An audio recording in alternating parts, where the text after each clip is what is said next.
What's up, guys? Welcome back to the channel. Let's just jump right in. You know how we do.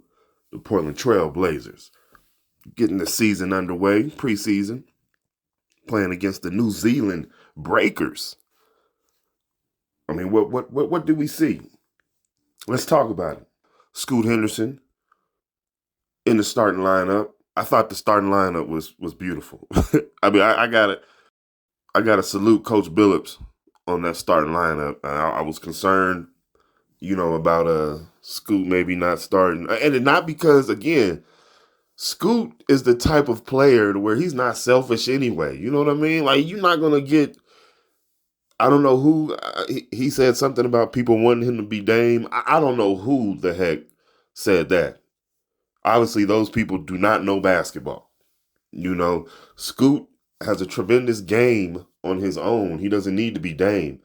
He's a tremendous facilitator. He's a great facilitator. He has the ability to see the plays as they're happening and before they happen, and he's going to get guys the ball. I mean, my goodness, that's what you want in a starting point guard. And he can score. I mean, that's just the bonus, obviously, because most guards nowadays are scoring guards. But he can score. So that was great seeing him in the starting lineup. I mean, I know Shaden probably has some thoughts of starting, but that's my six man. You know, that's who I'm counting on to be the six man. Anthony Simons, Jeremy Grant, DeAndre Ayton.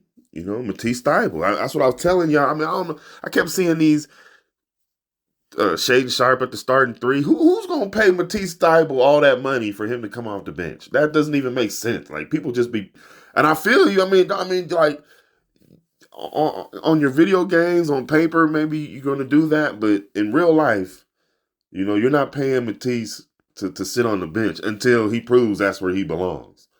You know what I'm saying? But nonetheless, I thought the lineup did good.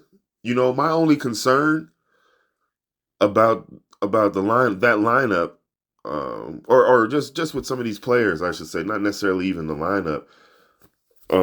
It's just the intensity level. I mean, we already know the narrative behind DeAndre Ayton, and I don't even like just saying narrative because that's what I saw with DeAndre Ayton. I mean, the effort wasn't always there. I just didn't see the intensity all the time that you may want to see in a competitive atmosphere from DeAndre Ayton, in a competitive setting for DeAndre Ayton. Jeremy Grant's a little too passive. I think Jeremy Grant, and he was passive in this game, but it's just the first preseason game. Jeremy Grant is a tremendous basketball player, highly skilled, highly skilled.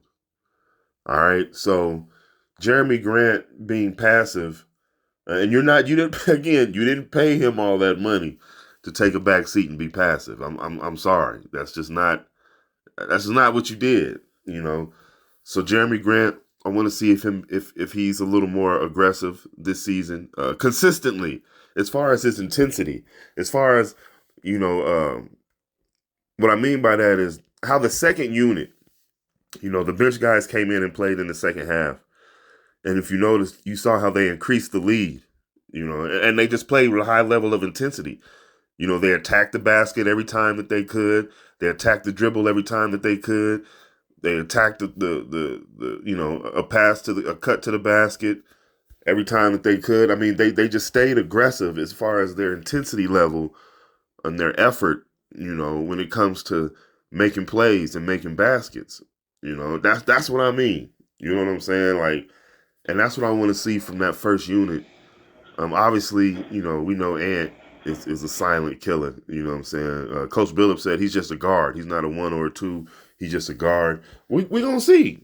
We're definitely going to see because I'm looking forward to seeing Ant expand on his game. Right now, to me, Ant is a killer. Last year, he was a killer. Year before that, he was a straight assassin.